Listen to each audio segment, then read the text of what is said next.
del Observatorio de Seguridad y Defensa de la UCEMA.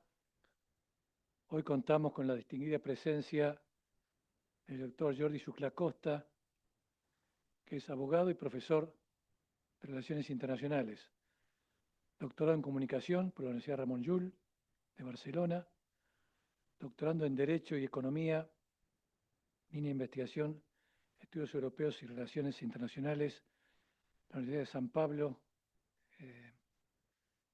España, máster en Altos Estudios de la Defensa Nacional del CDCEN, el Ministerio de Defensa de España, y licenciado en Derecho por la Universidad de Gerona, entre otros títulos académicos. Además fue senador de los años 2000 y 2004 y también diputado en el Congreso de los Diputados de 2004 hasta 2019. Es profesor asociado de Relaciones Internacionales de la Universidad Ramon Llull, fue profesor asociado de Derecho, Relaciones Internacionales y Unión Europea de la Universidad San Pablo y fue profesor asociado de Derecho Administrativo de la Universidad de Barcelona y de Girona. Esto dentro de un largo currículum que ostenta el orador que nos distingue el día de hoy. Y para hablar de un tema que es muy de actualidad y que aparte el título me resulta muy interesante, muy ocurrente, el fin del pasajero gratuito. Europa afronta su momento de defensa. Algo muy oportuno y que disfrutaremos a partir de este momento. Por favor, la palabra es suya.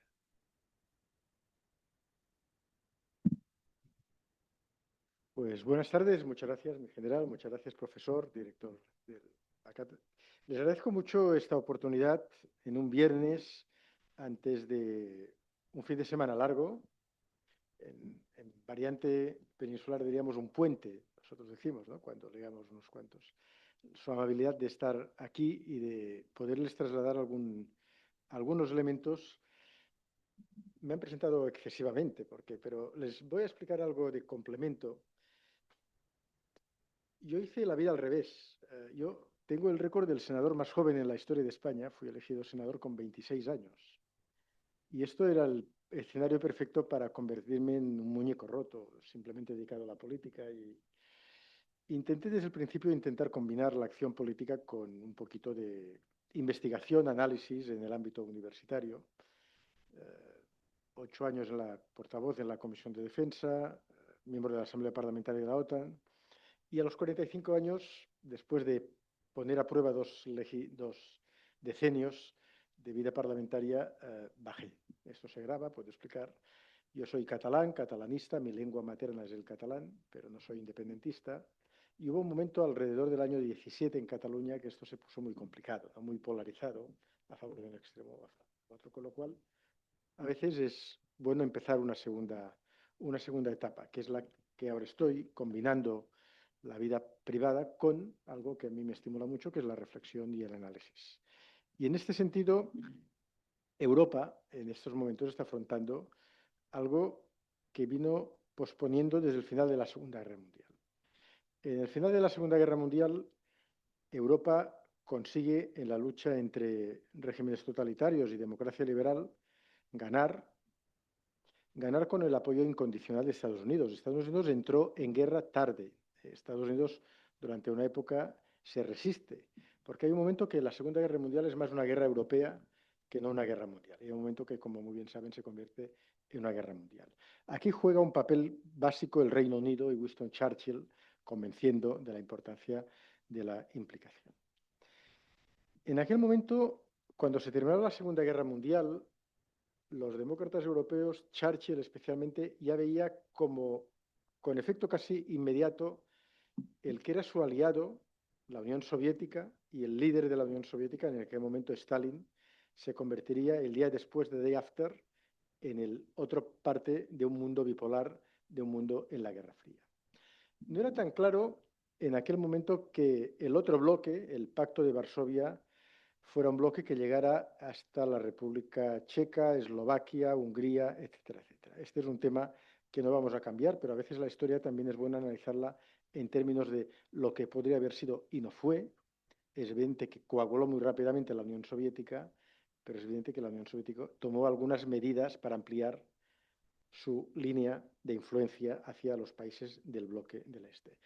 En el corazón de Europa quedó una nación muy importante, el país más grande de Europa en términos demográficos, culturales, de potencia, que es Alemania, dividida en dos y con un protectorado de los países ganadores que impuso muchas cosas, entre otras cosas la orientación de la Constitución de Alemania del Oeste y algo que pasó, que voy a apuntar en un momento, el año 1951 por parte de Stalin.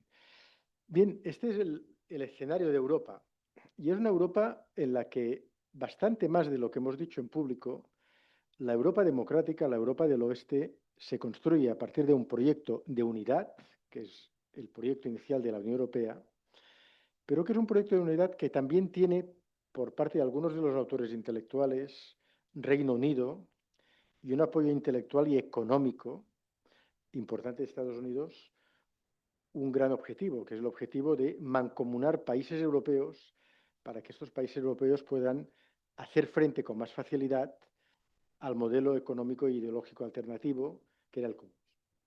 Y con los años vamos descubriendo que en el primer momento fundacional del proyecto europeo, que es el Congreso de La Haya de 1948, en aquel momento hay bastantes fondos de fundaciones norteamericanas apoyando desde lo más pragmático, que es el desplazamiento de los alojamientos de los delegados, hasta algo más de fondo, y algunos de los intelectuales del Congreso de La Haya de 1948, 3 años después de la Segunda Guerra Mundial, orientando a una Unión Europea que también es una unión para hacer frente a este mundo bipolar entre Estados Unidos y la Unión Soviética.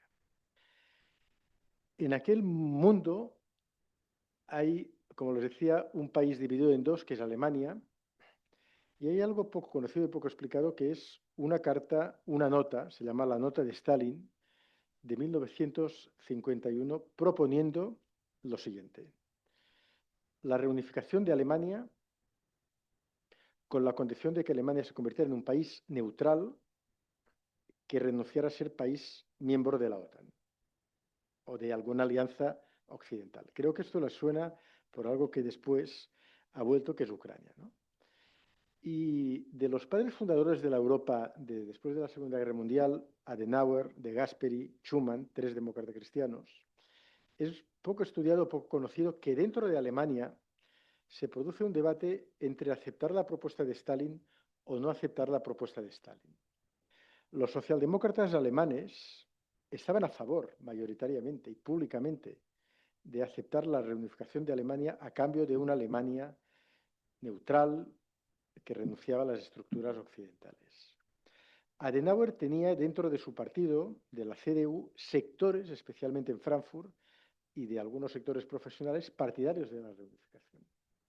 Y Adenauer, muy estrechamente vinculado con la línea de Estados Unidos, renunció al planteamiento de Stalin, que era tentador, porque era una reunificación con elecciones que vendrían muy pronto, con la idea de que un partido filocomunista o cercano a la Unión Soviética ganara y que hubiera una evolución determinada. Y este mismo era el planteamiento de la Unión Soviética respecto al Partido Comunista en Italia, a la guerra civil entre occidentalistas y comunistas en Grecia después de la Segunda Guerra Mundial, y también es uno de los motivos por los cuales en un momento determinado en España hay una renuncia por parte de Estados Unidos a empujar el final de la dictadura franquista y a mantener una dictadura, que si queréis después hablamos, pero esto es ya un excursus, también para contener la expansión comunista.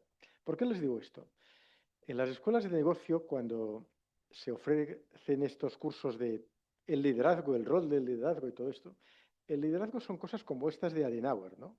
Tener una visión estratégica a largo plazo, de decir, no, algún día caerá lo otro, yo creo mantener una Alemania vinculada al bloque occidental, vamos a hacer que Alemania occidental, solo occidental, participe en la fundación del proyecto europeo, en la OTAN, y llegará el tiempo, después de analizar estratégicamente, en que esto va a madurar, y no el corto plazo de la reunificación de Alemania, una Alemania neutral y una Alemania distinta. De tal forma que el Partido Socialdemócrata, cuando se votó el tratado del carbón y del acero, que es el primer tratado que crea un espacio de Unión Europea, el Partido Socialdemócrata alemán vota abstención en el Parlamento alemán, porque aún mantenía la idea de que era mejor una Alemania neutral que no una Alemania en el bloque occidental. Les pongo este ejemplo como un ejemplo de qué es liderazgo político, qué es liderazgo en una comunidad, la visión seguramente de Adenauer. La primera comunidad europea es la comunidad del acero y del carbón. ¿Por qué? Por algo muy sencillo. Las guerras en aquel momento se hacían con acero y con carbón. Si había un proyecto de mancomunar, de hacer comunitario el comercio del acero y del carbón, se prevenía la tentación o la posibilidad de declararse nuevas guerras entre europeos porque se comunitarizaba el acero y el carbón, que es distinto de la ciberseguridad, de los drones y de los instrumentos de guerra actuales. Pero De Gaulle no tenía tan claro que la comunidad europea tuviera que estar tan estrechamente vinculada con Estados Unidos y con la creación inmediata de la OTAN. Y es por esto que en este equilibrio entre dos personas que se respetaban, pero que a la vez había una tensión creativa constante, que eran De Gaulle y Churchill, De Gaulle propone e impone que la segunda comunidad europea, porque el método Monet es la comunidad, Europa se construye paso a paso, proyecto a proyecto, el método comunitario, la segunda comunidad europea debía ser, y se aprobó un tratado para que fuera la Comunidad Europea de la Defensa. Y qué desgracia, la Comunidad Europea de la Defensa, que es un proyecto muy francés, muy de Gaulle, muere en la tramitación parlamentaria y de la ratificación del Tratado de la Comunidad Europea de la Defensa, precisamente en el Parlamento francés, en la Asamblea Nacional Francesa, el tratado firmado en 1952, la ratificación en 1953, en una extraña alianza entre la extrema izquierda y la derecha euroescéptica o no partidaria, sectores del partido de Gaulle incluso, que matan la ratificación del tratado.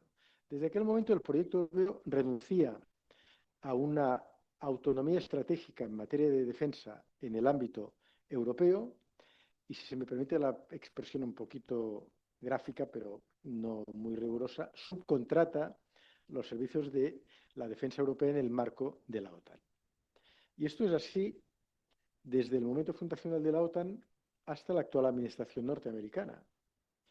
Una alianza atlántica en la que el 70% y algunos años más del 70% del presupuesto de la OTAN lo aporta Estados Unidos, pues evidentemente que es una situación asimétrica, de dependencia, y en la que Europa, por muchos motivos, también algunos discursivos de este es un proyecto de paz, este es un proyecto nacido después de las dos guerras mundiales, es un proyecto de afirmación en positivo, nos vamos a dedicar a la guerra, pues subcontrata. Y Estados Unidos, que como bien saben, se mueve entre la pulsión aislacionista y la pulsión internacionalista, más propia de los demócratas la internacionalista, más propia de los republicanos históricamente la aislacionista, con un discurso internacionalista y de globalización de la democracia que tiene sus límites y que se ven claramente con la invasión de Irak del 2003, y que si ustedes quieren entrar, podemos entrar a el gran sueño después del final de la Segunda Guerra Mundial. Vamos a globalizar la democracia, vamos a exportar la democracia, que tenía algo de supremacista o de visión eurocéntrica o algo parecido, ¿no? Vamos a exportar la democracia como quien envía ayuda humanitaria sobre Irak, ¿no? Vamos a enviar un paquete de ayuda humanitaria y va a caer la democracia y va a echar raíces la democracia. Eso no funcionó así y seguramente fue un error. Pues bien, la administración Trump, que es un gran catalizador de mayor unidad europea, la administración Trump ha hecho unas cuantas cosas. Una, ha obligado a Europa a tomar algunas medidas para reforzar su proyecto de integración. El libro de un amigo catedrático de Derecho Internacional que acaba de sacar en España se llama La oportunidad de la Unión Europea ante la administración Trump, ¿no? Visitando todas las partes positivas del proyecto europeo. El presidente Trump ha hecho una cosa, que es enseñar toda la potencia de Estados Unidos más allá de lo que Estados Unidos había enseñado casi nunca. Estados Unidos, en una política de alianza y de buena vecindad, había disimulado parte de su arsenal y de sus capacidades en el ámbito de política económica y en el ámbito de relaciones exteriores. ¿vale? Estados Unidos decide enseñar todo su potencial y que el mundo tome medidas a partir de esa declaración de principios o este statement de capacidades de Estados Unidos. Europa inmediatamente tiene que tomar una medida, que es la medida de reforzar su política de defensa. En abstracto, porque la OTAN ya no invertirá tanto en Europa, en abstracto, como medida racional, y también a la luz de una guerra en suelo europeo que para algunos europeos está a 3 horas de avión, para otros europeos está a media hora de avión, los polacos, y que en todo caso nos interpela muy directamente, que es la guerra de invasión de Ucrania. Voy a detenerme un momento en la guerra de invasión de Ucrania, porque la guerra de invasión de Ucrania no es nada más que la enésima, o no la primera ni la segunda expresión de un proyecto de la Federación Rusa y de Putin, del presidente de la Federación Rusa, con sueños un poquito soviéticos, que ya había dejado algunos rastros o algunos indicios de que algo parecido podía pasar y ante lo cual los occidentales, si es que aún existe la idea de Occidente como tal, o los europeos, no le habíamos prestado atención. 1990, colapso de la Unión Soviética, 1991, nacimiento de la Federación Rusa y de las otras repúblicas exsoviéticas, algunas de las cuales no buscaban especialmente su independencia, sino que buscaban, y algunos de los líderes de estas repúblicas, precisamente sustituir a Gorbachev más que ser presidentes de un nuevo país independiente. Estoy pensando en Kazajstán o Azerbaiyán, que sus líderes pensaban más en influir en Moscú que no en una nueva soberanía y una nueva independencia. Como sé, del 91 al 99 hay un diálogo muy estructurado para intentar ver hasta qué punto es posible incardinar Rusia dentro de la comunidad occidental. Y esto llega bastante lejos. Y esto llega tan lejos que incluso la OTAN tiene algunos documentos de relación estratégica y diálogo estratégico con Rusia. Y en la época que la OTAN tiene un secretario general español, Javier Solana, se llega muy lejos en este diálogo estratégico con Rusia. Y aquí hay algo psicológico mucho más profundo, que es preguntar a un ruso. Yo hasta el 2022 había visitado como miembro de la Asamblea Parlamentaria del Consejo de Europa y como presidente del Grupo Liberal de la Asamblea Parlamentaria del Consejo de Europa, muchas veces Rusia, y en algún ambiente especialmente universitario les hacía la siguiente pregunta a los estudiantes. ¿Ustedes se sienten culturalmente europeos? Y este es el principio de un gran debate en las aulas. Era un principio, y también en otros foros políticos, académicos, militares, ¿no? Rusia, las élites rusas, desde la época de los zares, tienen referentes claramente de construcción de su identidad inspiracional occidental, básicamente París, pero nunca terminan de resolver claramente si Rusia es parte del proyecto europeo o no es parte del proyecto europeo. Esto no lo tienen claro. Deciden, intentan ser parte del proyecto europeo con muchas excepciones. La máxima expresión de integración europea es la entrada de Rusia en 1994 en el Consejo de Europa. Yo he vivido Rusia en el Consejo de Europa hasta su expulsión, que dimiten un minuto antes de que sean expulsados, el marzo de 2022, y este equilibrio, ¿no?, entre una Rusia que quiere integrar en la comunidad occidental con un peso y con una influencia y con un diálogo sincero con la OTAN. Putin llega como primer ministro, inmediatamente después como presidente, 1999, presidente del año 2000, guerra de Chechenia, marcando territorio, demostrando su fuerza, su capacidad y su forma de gobernar y de frenar conflictos, y empieza a mostrar un gran escepticismo sobre la posibilidad de tener una relación estructurada y cooperativa con Occidente. De hecho, Putin declara claramente que eso no va a funcionar en febrero del año 2007 en la Conferencia de Seguridad de Múnich, cuando solemnemente, una conferencia que ustedes pueden recuperar o leer porque es muy fundacional del nuevo momento, Putin dice que se tiene que desarrollar la teoría de las zonas de influencia, que Occidente tiene su zona de influencia, y aquí es donde Ucrania principalmente entra en conflicto, y que Rusia, no la Unión Soviética, Rusia tiene derecho a tener su zona de influencia en repúblicas exsoviéticas, en lo que él dice, en cualquier parte del mundo donde se hable ruso la Federación Rusa debe tener su área de influencia. Si se me permite, hablando sobre... Bueno, continúo con la área de influencia. 2007, Conferencia de Seguridad de Múnich, discurso de Putin clave para entender el pensamiento de Putin sobre su proyecto de área de influencia. Y 7 del 8 de 2008, y públicamente se supo el 8 del 8 de 2008, la guerra entre Rusia y Georgia. El día que se inauguraban los Juegos Olímpicos de Pekín, 8 del 8 de 2008, con todos los líderes mundiales en Pekín, con una insensatez muy notable por parte del presidente de Georgia, Saakashvili, parte del proyecto aquel de globalizar la democracia, un hombre básicamente formado en algunos think tanks y algunos sectores del Departamento de Estado de Estados Unidos, exportando democracia fácilmente, ¿no? También en esta parte del mundo, que yo no digo que no tenemos que hacer una visa atractiva hacia el proyecto europeo, pero no. Declararon la guerra un día de agosto de 2008 a Rusia. Rusia reacciona, Rusia amplía su capacidad de control sobre Abjasia y Osetia del Sur, dos territorios de Georgia, Cáucaso del Sur, que se convierten en casos de manual de conflicto congelado. Partes de territorio de un Estado exsoviético que están fuera del control y de la administración eficaz de la autoridad del Estado.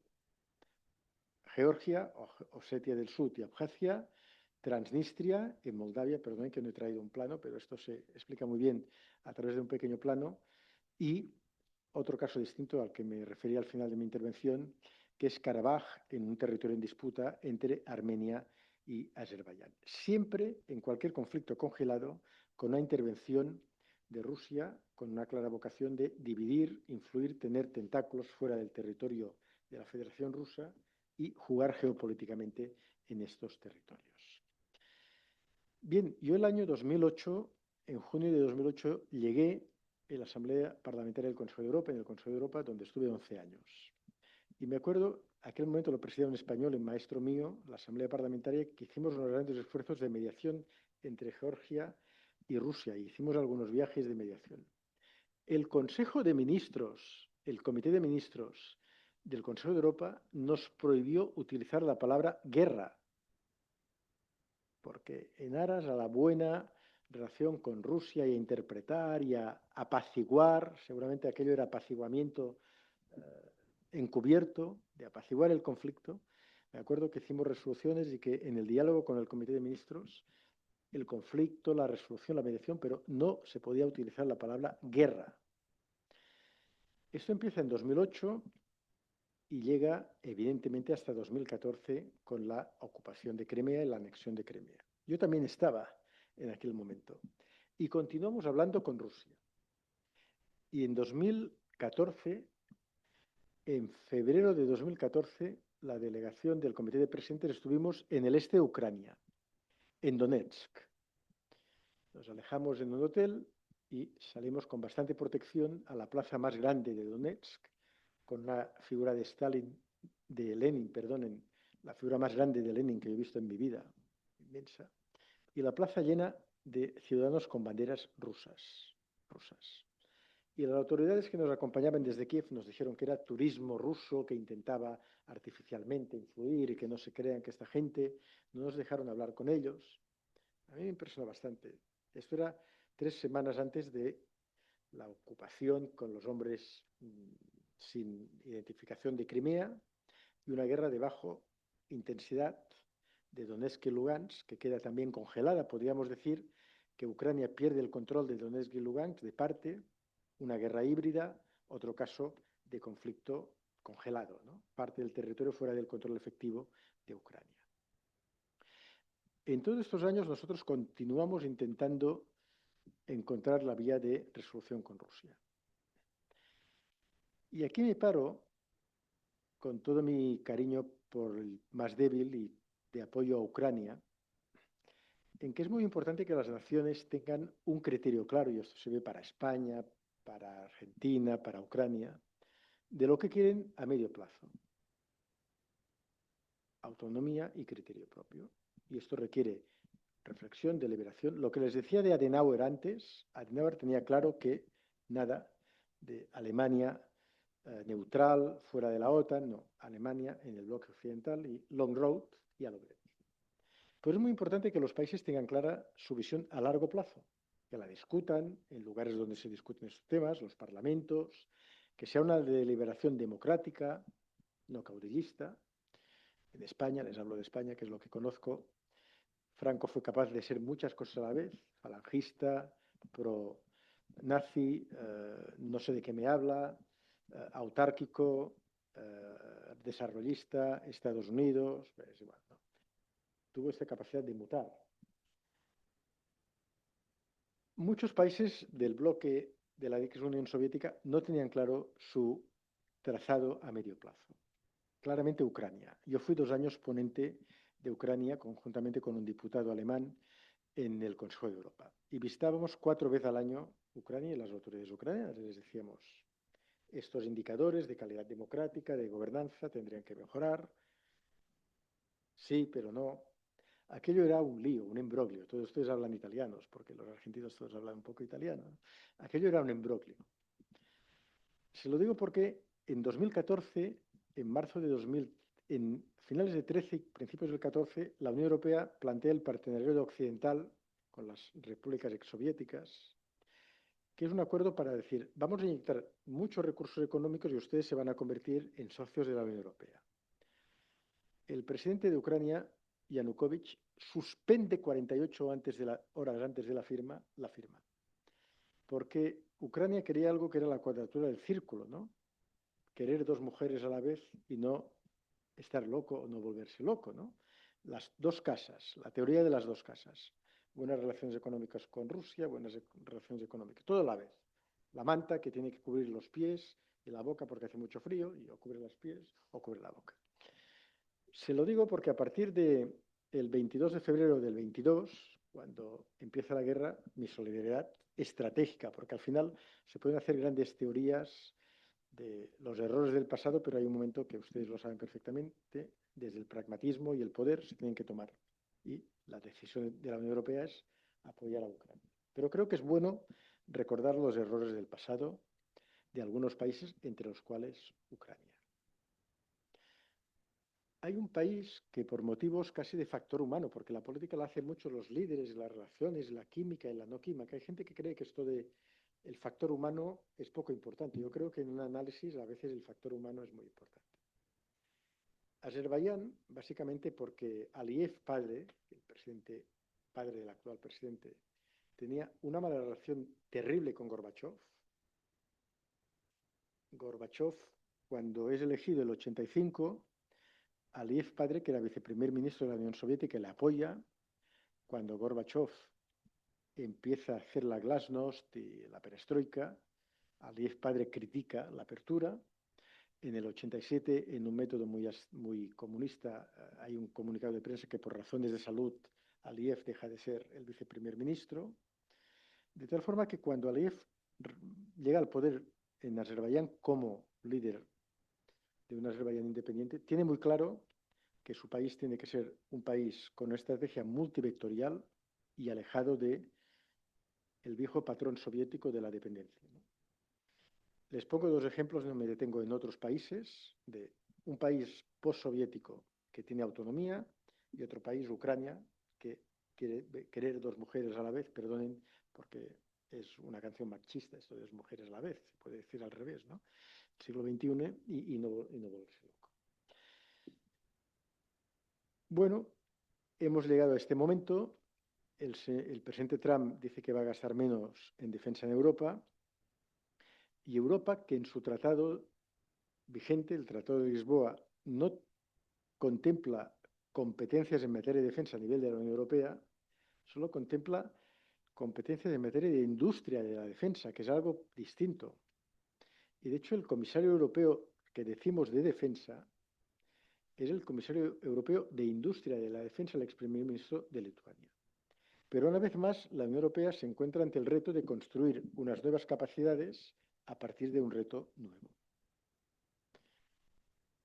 No les digo mi opinión de qué tendríamos que hacer con Ucrania, porque es políticamente pragmático, ¿no?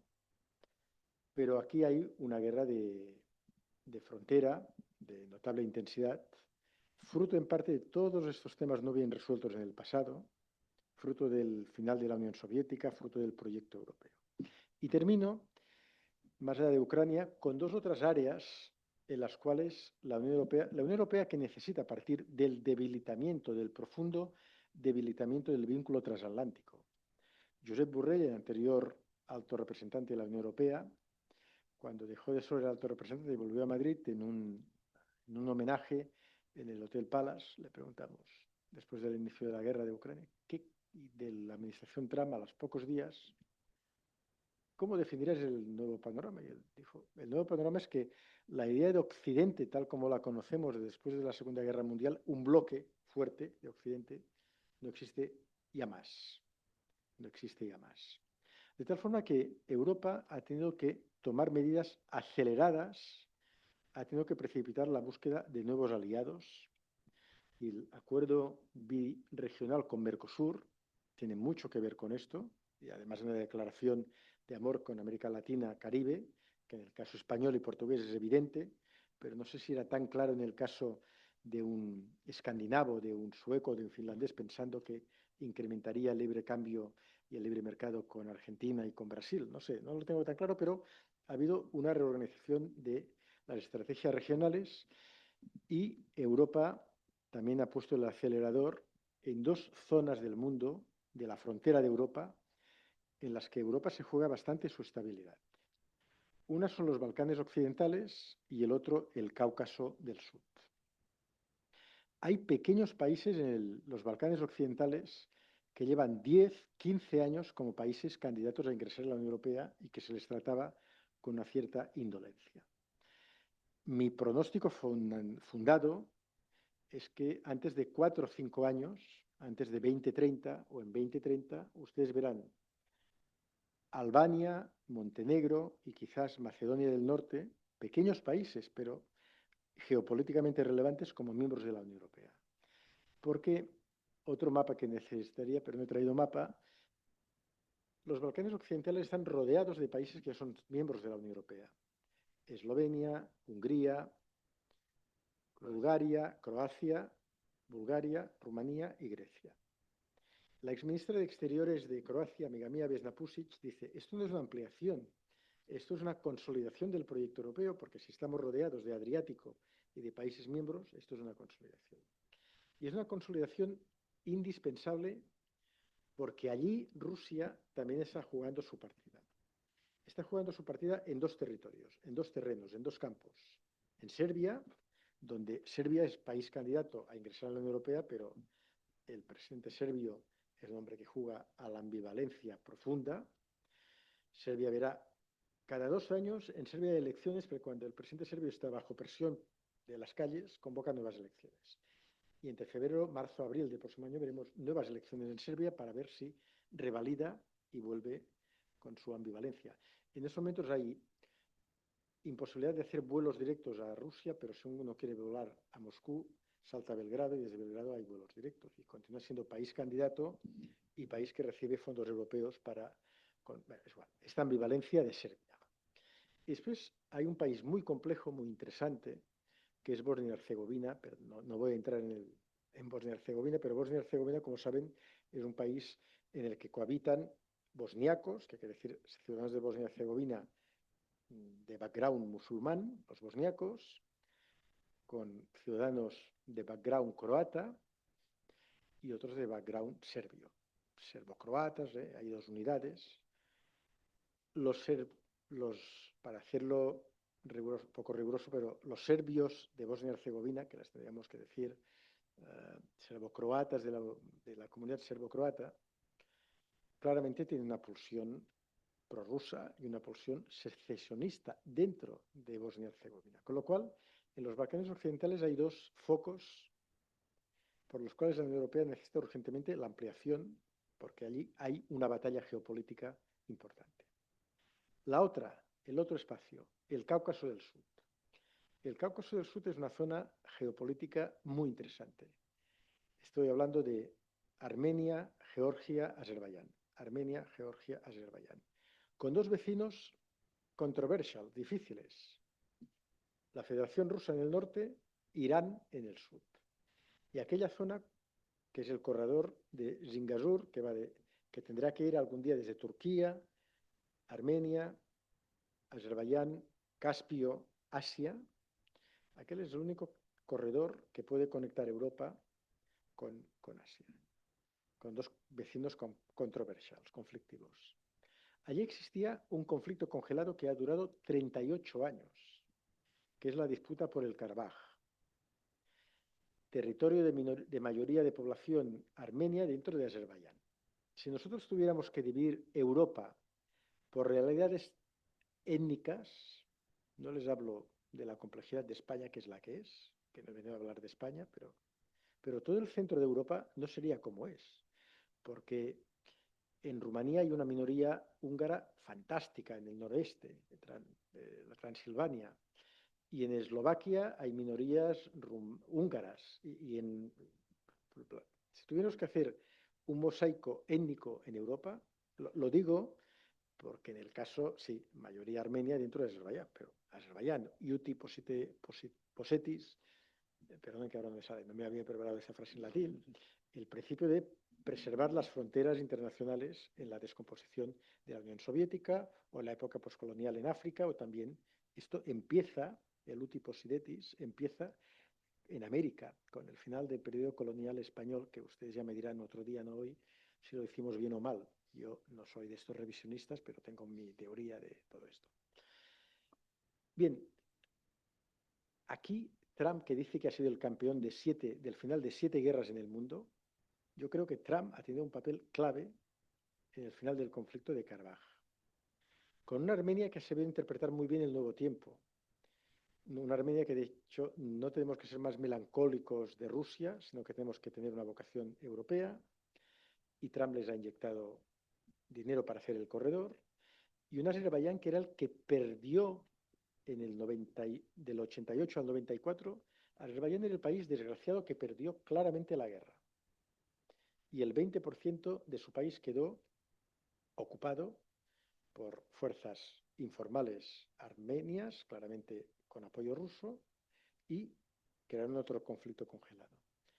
¿Qué ha pasado 38 años después? De hecho, el año 20, y aquello, la foto finish era del 94, que Azerbaiyán ha incrementado su capacidad militar mucho, con una buena administración autónoma y estratégica del país y con apoyo de Israel, confesado y discreto, y Armenia ha perdido mucho.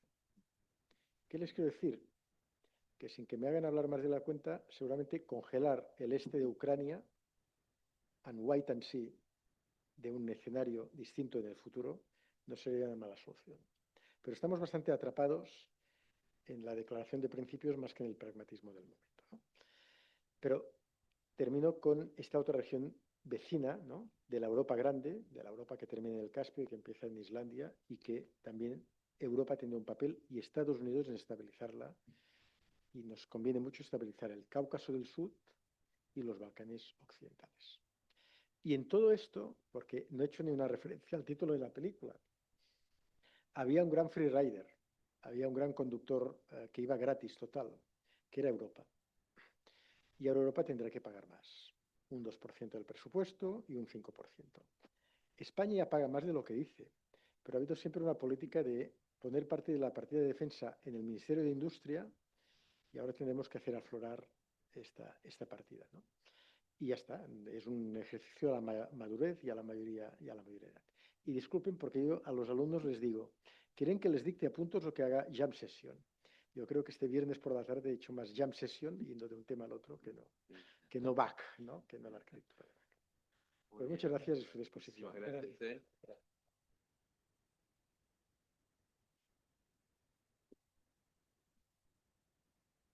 Bueno, muy bien, ¿no? Vamos a pasar ahora a las preguntas. Bueno, muchísimas gracias por su presentación.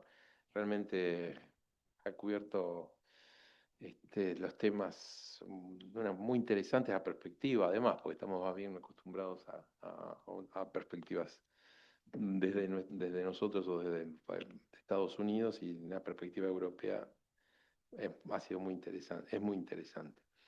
Estaba esperando que dijera que pensé que el área que tenía que estabilizar era el Mediterráneo, África del Norte, o ¿no? Pero bueno, yo creo que está todo. A ver, nosotros tenemos acá algo que se llama countries o gated communities. Yo creo que Europa no solo se ha terminado de free rider, va a tener que pagar por su defensa más, sino que abandonar esa posición de gated community, de country, y enfrentar que del otro lado de la pared del country hay una gran cantidad de problemas que se le están viniendo, ¿no? Parece que eso sería también un problema. Pero bueno, más bien podemos pasar a las preguntas. Vos, Claudio, tenías Bueno, comentarios. voy a tirar la primera piedra. Yo tengo una pregunta. Yo estuve en Alemania ya por el año 1999, año 2000. Ahí cursé en la Academia de Conducción de las Fuerzas Armadas Alemanas. En aquella época el ejército alemán era muy multinacional. Tenía no menos de 11, 12 divisiones en su ejército. Y a partir de ese momento yo fui siguiendo la evolución y además en ese momento era muy comentada la intención de formar una fuerza militar de la Unión Europea. De hecho, ya existía el Cuerpo Europeo y muchos creían que iba a ser el núcleo de esa futura fuerza europea, que se hablaba en las clases, en la academia se hablaba y se comentaba de esa futura fuerza militar de la Unión Europea. Me fui, volví a Argentina después, fui siguiendo años posteriores cómo evolucionaba esto. Yo lo que veía año a año era que no se terminaba de formar esa fuerza militar europea y que Alemania tenía cada 2 o 3 años una transformación de sus fuerzas armadas, lo que era una transformación para crecimiento, sino que eran reducciones sucesivas de las Fuerzas Armadas. O sea, cada vez tenían menos divisiones, menos soldados, menos tanques. Entonces, poco a poco se estaba desarmando Alemania. Mi pregunta entonces, y teniendo en cuenta que cuando uno tiene que organizar un ejército, lleva mucho tiempo. Un ejército no es como una empresa, o como un hospital, que yo construyo un hospital, tengo que llenarlo de médicos, convoco, contrato médicos, contrato enfermeros y en un mes tengo el hospital completo. Una empresa, necesito ingenieros, necesito operarios, en 1 o 2 meses tengo la empresa y la industria funcionando. Pero la Fuerza Armada no, un ejército, la marina, tiene que formar su personal, lleva años formarlos, lleva años, por ahí más rápido, equiparlo, comprar el material, instruirlos para su uso. Pero formar el personal lleva mucho tiempo, no se puede hacer en pocos meses, lleva 5, 10, 15 años remontar una fuerza que está muy reducida. Entonces, mi pregunta es, ¿qué pasó? O sea, ¿por qué Europa se dejó llevar por, no sé, un pacifismo, una idea, bueno, un poco teniendo en cuenta el título de la charla, así, confiaban totalmente que Estados Unidos iba a ser el que los iba, como en su momento Japón y otros países, pero ¿por qué fue una continuidad en la reducción y en el desarme, pensando que nunca más iba a haber guerra? ¿Qué pasó? Bueno, muchas gracias. El Mediterráneo también haré alguna referencia. Cuando les hablaba de la globalización de la democracia, de un paquete de ayuda humanitaria en Irak, como quien sitúense en el final del comunismo, en los años 90, y había una euforia globalista. Yo creo que el mundo es profundamente interdependiente de las cadenas de suministro, pero la palabra globalización, hay un reflujo de la globalización, y además globalizar básicamente es un concepto occidental o eurocéntrico de vamos a exportar nuestros valores, ¿no? Y esto hemos visto que hay muchos que dicen vamos a convivir en un mundo multipolar débil. Y yo lo defino como un mundo multipolar débil en el que ninguna hegemonía quiere imponerse al 100%, pero quiere el respeto. ¿Por qué ahora me voy a esto? Porque aquella Europa de los 90, del 2000, esos años en Alemania, era una Europa que estaba bastante convencida de la paz democrática de largo recorrido. La paz democrática y, perdónenme porque casi está muy gastado en una conferencia hablar de Fukuyama, pero lo de Fukuyama, ¿no? El fin de la historia. Es cierto que Fukuyama, que fue intelectualmente honesto, escribió en otro artículo diciendo, me he equivocado, y Fukuyama también, basándose en autores más antiguos que tendríamos que buscar, pero que algo escrito al respecto, él decía, hoy por hoy no hay un modelo alternativo a la democracia liberal que tenga vocación hegemónica. Y es cierto, hoy por hoy no hay ningún modelo alternativo que se presente como alternativo. ¿eh? Convivimos todos en un mundo multipolar. Con lo cual, en este relajamiento de las exigencias de defensa había el convencimiento de que Rusia era cuestión de tiempo que se acercara al modelo occidental, que con tiempo en la política de vecindad con el Mediterráneo conseguiríamos hacer arraigar la democracia en la ribera sur del Mediterráneo, y todo esto provoca un relajamiento. Esto en el plano más conceptual. En el plano más pragmático, cuando fracasó aquella Comunidad Europea de Defensa de la que les he hablado, 1953, como plan B o como plan más relajado, se crea una cosa fantástica que creo que fue muy bien hasta que la mataron en 2011, que era la Unión Europea Occidental. Western European Union era una, un ente de organismo de derecho internacional articulado con la OTAN, pero que coordinaba los ejércitos europeos con autonomía respecto a la OTAN. Y hay un momento de euforia del proyecto europeo, Tratado de Lisboa, que dice, no, las competencias de la UEO, de la Unión Europea Occidental, nos las vamos a quedar dentro de la política de seguridad y común de defensa de la Unión Europea. ¿Y qué ha pasado? Que siempre el alto representante de la seguridad y la cooperación de la Unión Europea le ha interesado mucho más salvar el mundo a través de la acción diplomática que no de la acción militar. Y fue un grave error, 2011, el desmantelamiento y la agregación en la política de seguridad y defensa de la Unión Europea de la Unión Europea Occidental, que era el gran instrumento de coordinación de los ejércitos. Dicho esto, hay Eurocorps, hay cooperación, hay desde hace años y años. Yo los visité cuando era diputado, Ejército del Aire Español en Letonia, y el espacio del norte de Europa está básicamente protegido por... Hay intercambio y más que habrá. Y hace menos de un mes se anunció algo que si se produce ya es una gran fuerza de integración, que es no solo la cooperación bilateral, sino una comunidad europea de inteligencia. El día que los servicios secretos realmente se enseñen las cartas, que es lo último que se enseña, como bien saben, es que realmente hay un problema común, ¿no? Que es el día que un finlandés entienda que la frontera de Grecia es su frontera y que los inmigrantes que llegan a Grecia son sus inmigrantes irregulares, y el día que uno de Barcelona, un español, entienda que la guerra de Polonia, de la frontera de Polonia con Ucrania es su frontera, aquel día habremos construido más proyecto europeo. Y para esto seguramente un servicio de inteligencia común sea absolutamente necesario. Más una Alemania que gravitaba. Alemania ha afrontado bastante bien su responsabilidad después de la Segunda Guerra Mundial. Aquí entraremos en otra conferencia que no les voy a clavar un viernes por la tarde, que es Memoria Histórica, Pasado, Asunción de Responsabilidades, etc. Alemania afronta de cara a su pasado, 41-45, 44-45, porque el Holocausto básicamente lo que se quema, la barbaridad del mal absoluto, se ejecuta en 2 años. Y Alemania afronta. Y uno de los peajes es que Alemania renuncia a tener un ejército, no solo porque se lo imponen las fuerzas que tutelan a Alemania hasta la Constitución del 49, sino porque así continúa. Yo creo que esto en parte explica. Todo esto ahora ha cambiado y Alemania ha instaurado un servicio militar voluntario, que había una guerra dentro del gobierno, si tenía que ser voluntario, obligatorio.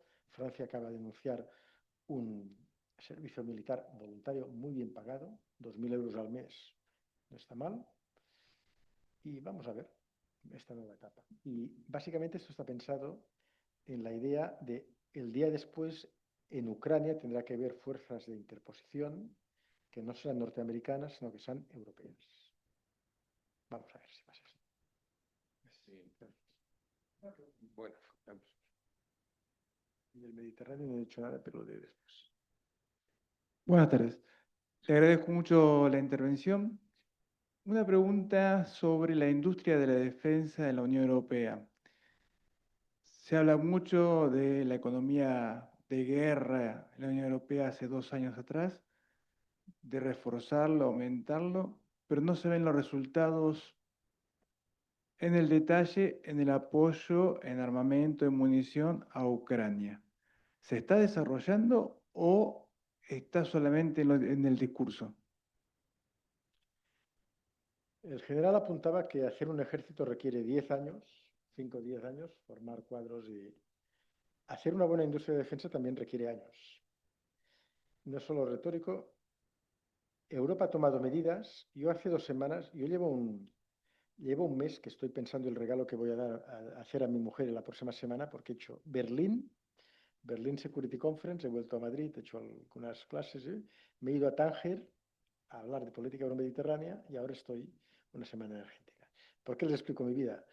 Porque en Berlín soy miembro del jurado del Berlin Security Conference, que después de Múnich es el segundo más importante, y allí se respira mucha industria europea de defensa, mucha. Pero las capacidades y la producción requiere unos años. Indra, la gran empresa española, está a punto de fusionarse con otra empresa. Esto está creciendo mucho. ¿Qué pasa in the meantime? Que países europeos compran armamento a Estados Unidos para después pasarlo a Ucrania. Esto se explica poco, pero esta triangulación se está produciendo. Y Trump, que es de un pragmatismo transaccional en relaciones exteriores espectacular, pues al final puso 2 cosas, que era aranceles al 15% y que Europa comprara el petróleo a Estados Unidos. Y algo de armamento también en eso. En eso estamos. Pero sí, hay bastante conciencia y no se ha roto ningún gobierno en Europa, por temas militares. Y hace unos pocos días, yo ya estaba aquí, lo leí desde aquí, en un buen periódico, en La Vanguardia, salía una información periodística buena sobre los miles de millones que ha autorizado el gobierno español de incremento de la defensa. Y el gobierno español es un gobierno de coalición. Y el socio minoritario en principio es anti todo esto. En principio. Porque no se ha roto ningún gobierno en Europa por el apoyo a Ucrania. De tal forma que yo me imagino que, como se hacía habitualmente, se convocan a los dirigentes a una sala del Departamento de Inteligencia y se explica la realidad cruda, y hay bastante consenso al respecto. Yo creo que habrá una industria europea de defensa muy pronto. Bien, muchas gracias. Bueno, Buenas tardes, muy interesante el tema, le agradezco realmente su presencia. ¿Qué dilema tiene la Unión Europea respecto a Ucrania? ¿Aceptamos la paz cediendo algunos intereses a las exigencias rusas o la defendemos a partir de interpretar de que hay que defender los intereses de Europa occidental? Y en esto me gustaría tratar de ponerme, hablando de la inteligencia, en la cabeza de Putin. Porque no hablamos desde Rusia, cómo ve Rusia, y en particular Putin, su líder, la oportunidad. ¿Qué hace que Rusia no ceda en sus intereses respecto a digamos, el acuerdo de paz para dar por finalizada la guerra, y presiona en eso? ¿Y qué estaría viendo Putin en ese sentido respecto a la Unión Europea y qué debilidad le encuentra? Porque esos ejemplos que estamos viendo de Francia, que usted mencionó, Alemania y España, el último ejemplo que usted mencionó de tomar conciencia, de rearmarse y demás, me da la sensación que son unilaterales. La Unión Europea, ha llegado el momento, los países, perdón, de la Unión Europea, ha llegado el momento, ¿van a defender las fronteras de la Unión Europea o se van a defender ellos solos? Gracias. Si entendemos que aquella frontera es nuestra frontera, si entendemos que la frontera de Lesbos, la isla de Grecia que hay muchos refugiados, es la frontera de Finlandia, si entendemos que la gran frontera de Finlandia con Rusia es mi frontera como europeo, pues habrá una acción concertada. Putin tenía un escenario que no se produjo, que era una guerra rápida, relámpago, un colapso del régimen político y un nuevo gobierno entregado, como Bielorrusia. Esta guerra Putin la perdió en semanas, en días incluso. Pero la otra no la está perdiendo y después pasa una cosa que es que Putin tiene cero incentivos o bajísimos incentivos en terminar. Porque va avanzando. Y la lógica, la pura lógica del pragmatismo y de estos planteamientos, una vez roto todo el derecho internacional público y evaporado el derecho internacional público, en esta época de realismo brutalista, Putin tiene cero incentivos. En parte, y Putin abre las prisiones y envía prisioneros al frente de guerra. No sabemos exactamente lo que pasó, si lo sabemos, tampoco lo explicamos para alarmar, porque Putin tiene una opinión pública galvanizada a favor suyo en un régimen autoritario en el que quien se mueve no sale en la foto. La vieja teoría de relaciones internacionales que dice que las democracias entre ellas tienen muchos menos incentivos para declararse la guerra, creo que existe, con algunas excepciones. Serbia, siendo ya una democracia, se mataron en Yugoslavia, en la antigua Yugoslavia, pero generalmente las democracias entre sí se declaran menos la guerra porque tienen unas opiniones públicas y unos parlamentos que frenan. La última pulsión guerrera ridícula de España, que fue el apoyo a la invasión de Irak, Aznar le costó una victoria electoral, una derrota electoral, en parte. Bueno, forma parte de aquel proyecto de globalizar, exportar la democracia.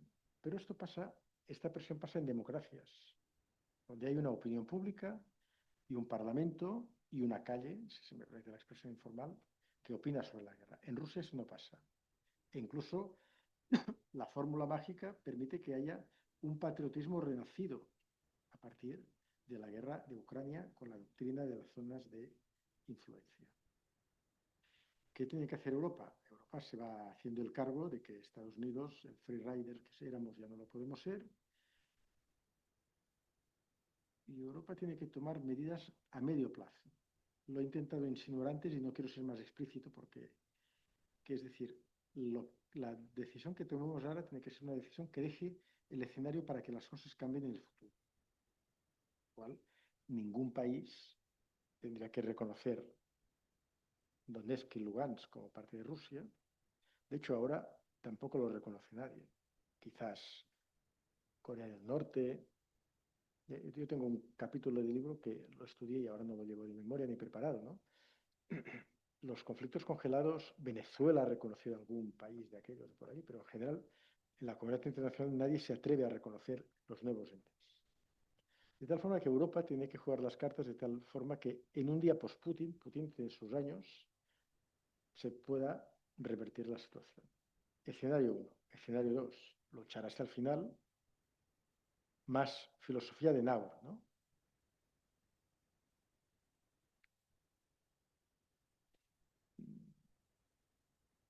Esto es explicar con toda fortaleza a la opinión pública que puede haber muertos entre los ejércitos europeos.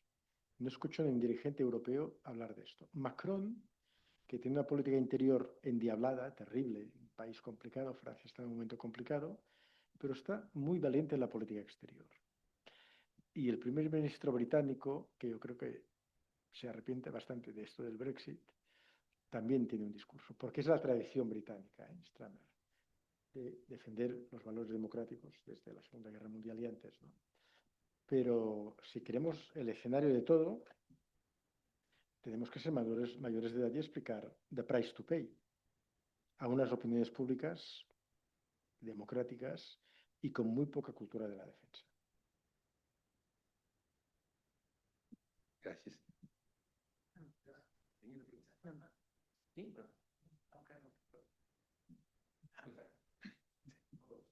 Sí, Jordi, una preguntita.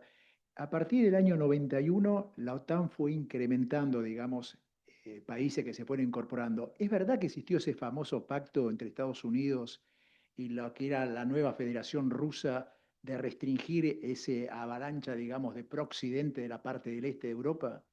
La primera pregunta. Y la segunda, como tú tuviste la oportunidad de conocer ahí Ucrania, una parte de Ucrania, la otra, ¿hay un resentimiento antirruso? La otra muy fuerte, porque vos tuviste la oportunidad está en la otra, digamos que viste esa manifestación con banderas azules, blancas y rojas. La otra parte, ¿pudiste apreciarla? Nada más, gracias. Bien, hay unas actas muy interesantes que se pueden encontrar incluso por internet y que son las actas, ustedes saben que cualquier diálogo diplomático, los dirigentes políticos van acompañados de un diplomático que toma notas y esas notas terminan en un archivo. En una negociación entre James Baker, secretario de Estado, y Gorbachev, James Baker va a pedir a Gorbachev que Gorbachev apoye la reunificación de Alemania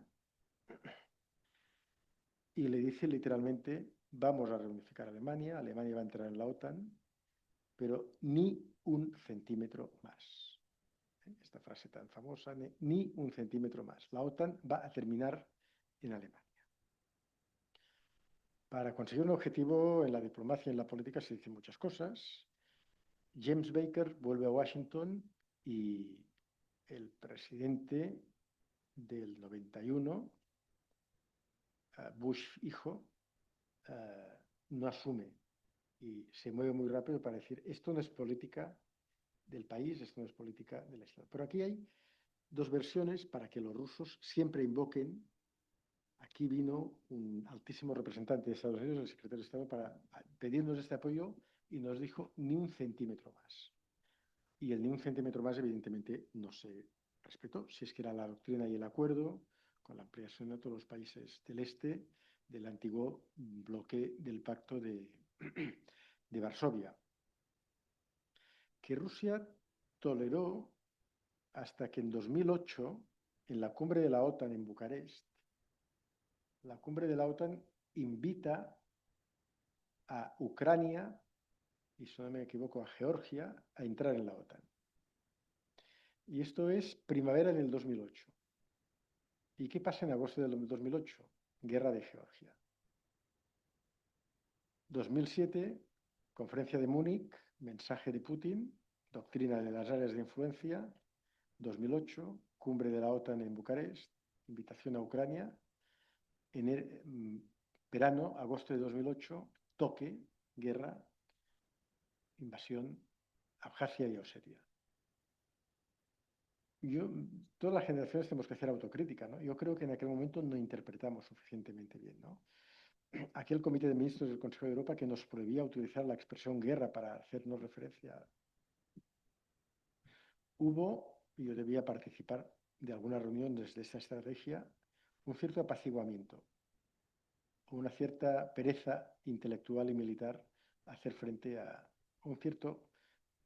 Conseguiremos un punto de relación con Rusia, ¿no? De tal forma que ni un centímetro más hay la ampliación y Putin le salta las armas con Ucrania. Y paso a su segunda pregunta.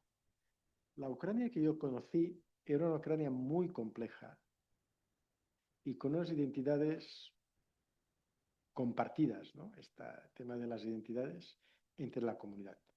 Que la lengua más usada ampliamente era el ruso, en las familias, en la calle.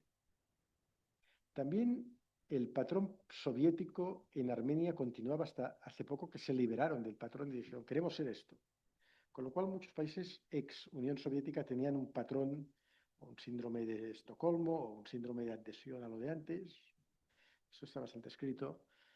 Pero la Ucrania de la calle era una Ucrania con una identidad muy compleja, muy plural, no compleja, y con ruso.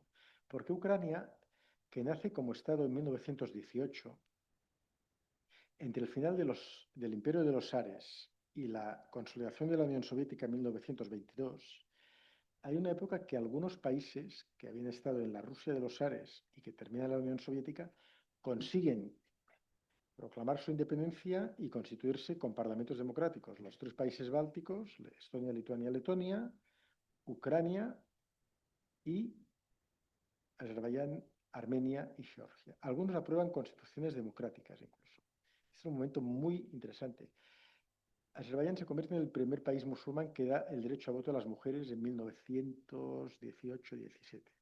Dura lo que dura, porque se cae y llega de nuevo el hombre soviético que ocupa los territorios. Pero aquella Ucrania que nace como Estado en 1918, después de la Primera Guerra Mundial, los territorios del Estado ucraniano nuevo y fugaz, en el oeste eran Galicia, Imperio Austrohúngaro, y en el este era Imperio de los zares. ¿Qué es Ucrania antes de ser Ucrania? ¿Qué es Ucrania antes de nacer como Ucrania? Yo a mis alumnos les pongo un ejercicio sobre Ucrania para descubrir su pasado y seamos sinceros, todo el mundo utiliza ChatGPT, ¿no? Aquí también en la sala, ¿no? Aquello de se juega, qué escándalo, lo de Casablanca, pues. Y la máquina se confunde mucho. Y a la pregunta, ¿cuándo nació Ucrania como Estado? Depende de cómo se enfoca la pregunta, dice 1991 o 1918. Después los alumnos se bloquean porque se creen demasiado la máquina y poco los profesores. Esta es otra conferencia, no para hoy. Cómo enseñar en la época de la inteligencia artificial, que nos es muy útil, pero que la mejor generación para utilizar la inteligencia artificial somos todos nosotros. Y Martín, que es un tío muy culto, un señor muy culto, perdón, en España decir tío, que es como, es elogioso, ¿no? Que ayer desayunando me explicó Argentina muy bien en una hora. En él, ¿dónde desayunamos? La Ideal, un lugar fantástico. Nosotros somos gente buena para tener relación con la máquina porque hemos leído libros y sabemos hacer las preguntas a la máquina. Somos buenos promptistas. El prompt es la formulación de la pregunta. Nosotros somos buenos promptistas. El reto pedagógico es quien solo se alimente y se forme con la máquina, cómo tendrá 3D para tener perspectiva sobre lo que pregunte. No me había preguntado esto, pero si usted después habla un poquito con la máquina le explicará que en 1918 nació fugazmente, mis alumnos que se despistan dicen en el 91, que es la narrativa de Putin. Putin dice, esto no había existido nunca, esto era soviético siempre, y antes influencia rusa. Pero en el 18 nace después del final de la Segunda Guerra Mundial, con una parte del Imperio Austrohúngaro, en Lviv. En aquel mismo viaje hicimos Lviv, capital del oeste, que anteriormente era Austria, era estética absolutamente centroeuropea. Sí, y el este Donetsk, militar, hierro, mucho hierro soviético, y Kiev en el medio, ¿no? Esta Ucrania, compleja, como tantas otras identidades europeas, galvaniza su identidad a partir de la guerra. Y ahora Ucrania tiene una identidad nacional mucho más clara que antes de la guerra. Y básicamente pro-occidental. Hasta el punto, yo no sé, esto se graba, que por ley se ha prohibido utilizar el ruso como lengua oficial y casi como lengua en la calle. Seguramente es una construcción social fruto de la agresión, pero después hay, como en todos los conflictos, ¿no? Porque De Gaulle era el líder, pero también había franceses colaboracionistas y Vichy y todo esto, ¿no? También hay unos ucranianos prorrusos que han hecho varias cosas. Están en el este esperando qué pasa, son ambivalentes, algunos son gobernadores, wait and see, algunos se han ido a Rusia y otros se han ido a la Costa Brava a vivir. Pero este es un clásico de todos los países y de todos los conflictos, Vale. la otra parte. Bueno, muy interesante, muy bueno. Bueno, nosotros tuvimos la expresión para Malvinas hand-off, no sé si se acuerdan, y ¿no? Para el caso de Malvinas también el secretario de Estado dijo hand-off ante una pregunta de si iban a haber una respuesta estadounidense ante una acción argentina. Pero son cosas que están escritas, se dicen. Y lo que no entienden es Las notas. Sí, que para ellos, o para los otros, también el canciller Camilión, cuando le preguntaron el tema de Malvinas, dice, mientras que para nosotros es el tema número 1, para Gran Bretaña es el 400, en el orden, ¿no? Entonces, ese también es un tema importante. Bueno, sí, ¿quién tenía la pregunta? Muchas gracias por su presentación, fue extremadamente clara para mí.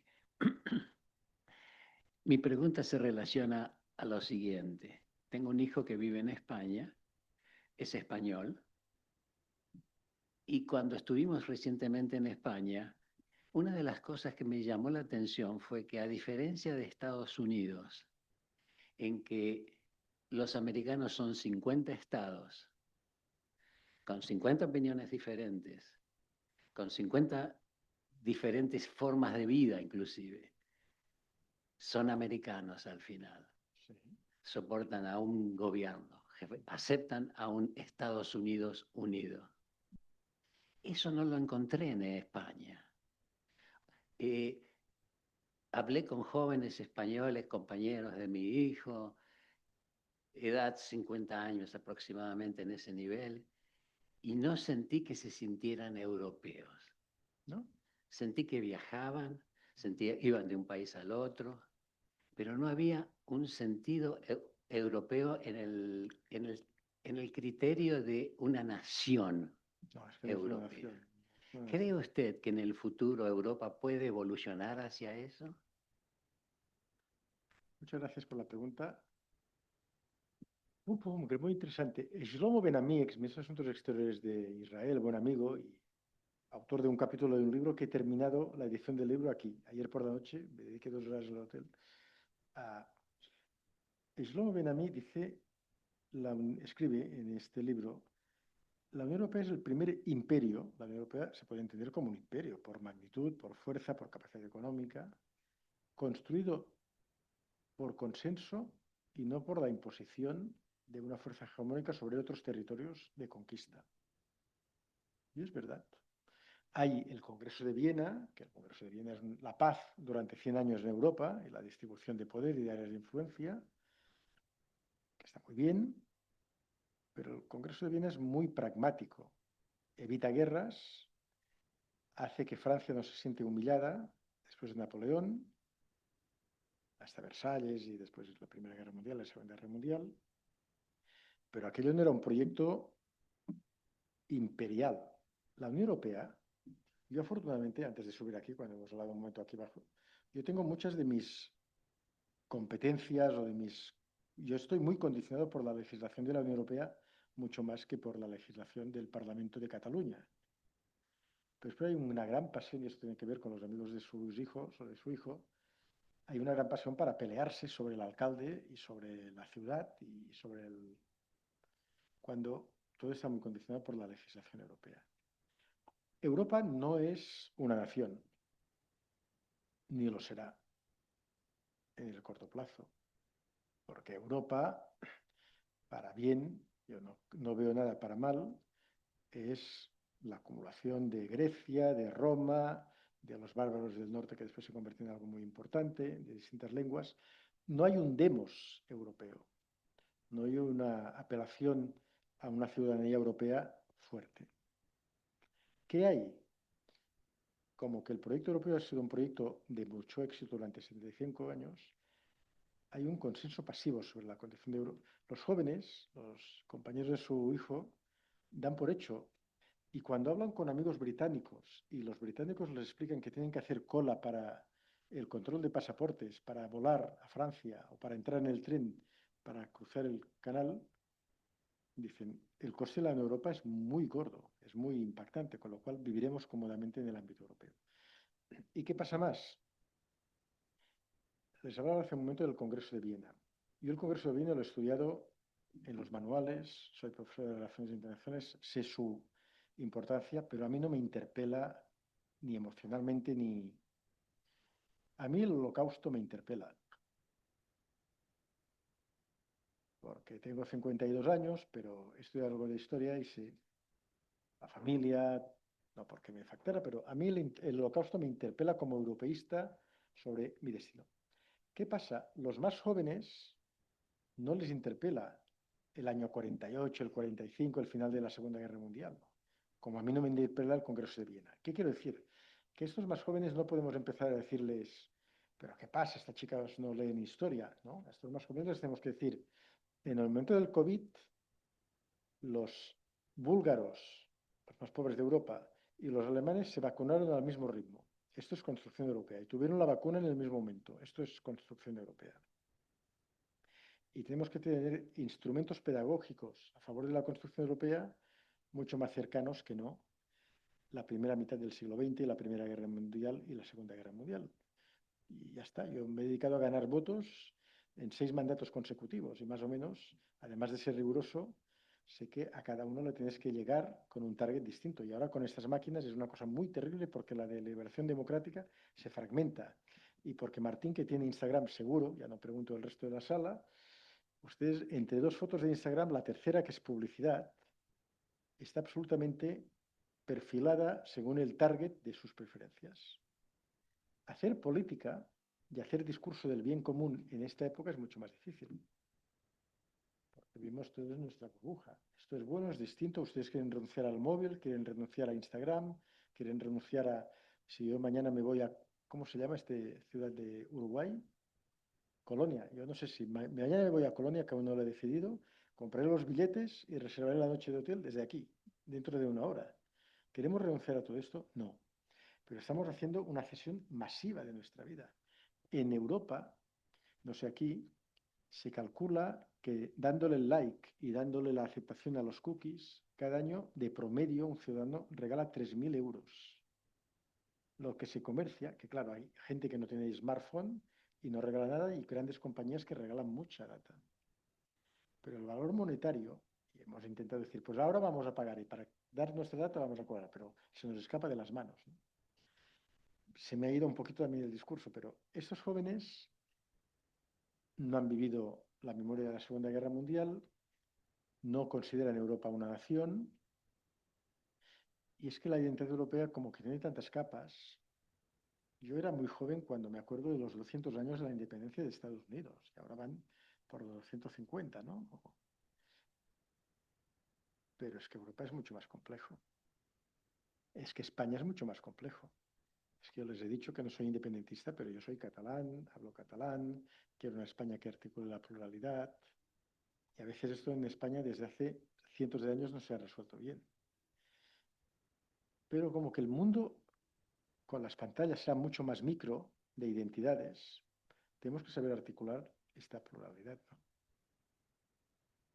Mediterráneo, en un minuto, es un poquito exagerado porque tomamos todo África y toda Europa, pero después de Corea del Norte y Corea del Sur, la segunda frontera del mundo con un gap más grande de riqueza, pobreza, es Europa con África. Hace 2 semanas, o la semana pasada, estaba en Tánger, que es la ciudad más del norte de Marruecos, que no había estado nunca en Tánger. Y era muy impresionante ver desde el hotel y desde la sala de conferencias, pero el hotel que tenía una vista a 14 kilómetros, se veía con la vista, estaba Europa, estaba España, estaba Tarifa.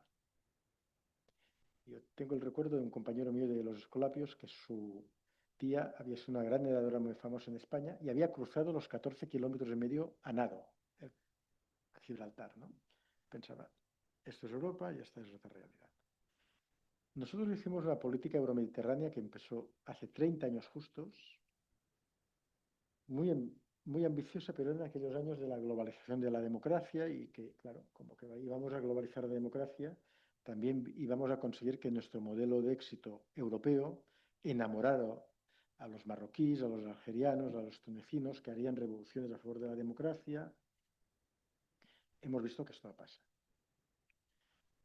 Hicimos un error que es que la política euromediterránea pasara de ser un diálogo entre los países del norte y del sur, Portugal, España, Francia, Italia, Grecia, con los del norte, a implicar los escandinavos a definir la política euromediterránea. Y nos equivocamos. Esto es la Unión por el Mediterráneo. Y finalmente, yo soy partidario, nosotros hacemos muy pocos hijos, necesitamos inmigración. España, Barcelona es básicamente Argentina, de presente y de futuro, mucho. Pero a la vez hay unos retos entre la inmigración regular y los peligros de los movimientos fanáticos. Y lo que se trabaja, yo fui 4 años miembro de la Comisión de Secretos Oficiales del Congreso de los Diputados. No voy a explicar nada. pero sí que les puedo decir que los servicios secretos trabajan muy intensamente en intentar controlar los movimientos radicales. La embajada de España con más personal en el mundo no está en Bruselas, ante la Unión Europea, ni en Washington. Está en Marruecos. Porque se necesita mucha gente para controlar algunas cosas que se tienen que controlar y no se dedican precisamente al agregado de turismo, ya me entienden, ¿no? No, soy más explícito. La embajada con más personal de España está en Marruecos. Con lo cual, política de vecindad. Aquí, en esta semana, he tenido varias reuniones y por 2 veces, 2 argentinos well-educated people, ¿no?, del ámbito académico, me han preguntado sobre el reto de los nuevos ciudadanos europeos de origen musulmán y la integración de los valores. No me lo habían preguntado en ninguna parte, pero aquí me lo han preguntado 2 veces. Es muy largo de explicar esto. Tendría que ser posible. Esto sí que es muy largo de explicar, pero veo que ustedes han reflexionado sobre esto.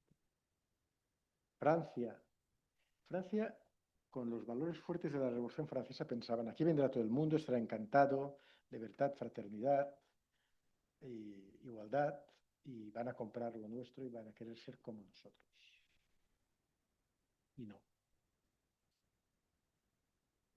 Y, bueno, y por esto Francia ha tenido algunos problemas graves. Y los 4 millones de turcos que viven en Alemania, y que el otro día en Berlín me puse en un taxi, les pedí la dirección, yo no hablo turco, pero era evidente, por lo que pregunté, que el taxista turco estaba escuchando una radio en turco que hablaba de política alemana, porque había alguna palabra que se captaba, ¿no? En Turquía, una radio en turco que hablaba de política alemana para el consumo de los turcos en Alemania. ¿Esta gente es europea? ¿Esta gente es alemana? ¿La identidad europea también es esta gente?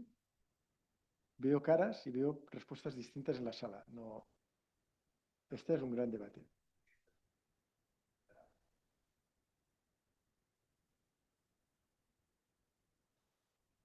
Que habla de inglés y los ISIS. Así que lo que piensan que el país personal. Las ideas compartidas, ¿no?, complejas. Si ustedes se fueran a vivir a Barcelona o a donde quieran, tampoco renunciarían a enterarse de cómo van las cosas por aquí, ¿no? Unas vacaciones a veces. Bueno, perdonen que yo hablo bastante, demasiado, y es un viernes por la tarde. Bueno, agradecemos muchísimo. Bueno. Realmente una Una foto. conferencia. Martín, ¿puedes hacer una foto como si estuviéramos de conferencia? Así, Sí, en sí, plan. sí. Dime, Y Una conferencia. ahora empieza la conferencia, el general va a presentar y voy a hablar 1 hora y media. Ya, Empiece, por favor, general. Una conferencia muy interesante. Y realmente estamos viendo todas estas cosas que están pasando en Europa. Escucharlas en primera persona de parte suya ha sido realmente un lujo y un gran gusto para nosotros. Y me hacía reflexionar cuando hablaba de la industria de defensa europea, pues yo precisamente había leído hace poco que, si bien los presupuestos de defensa europeos están aumentando tremendamente, del techo del 2% que se buscaba en su momento, están hablando ahora del 3, 4, 5% del PBI.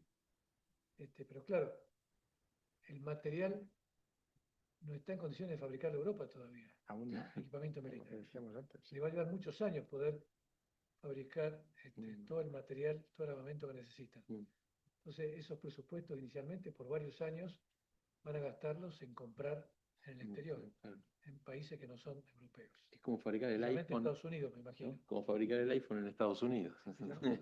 Mismo problema. Y ya para otra conferencia, porque esta Sí.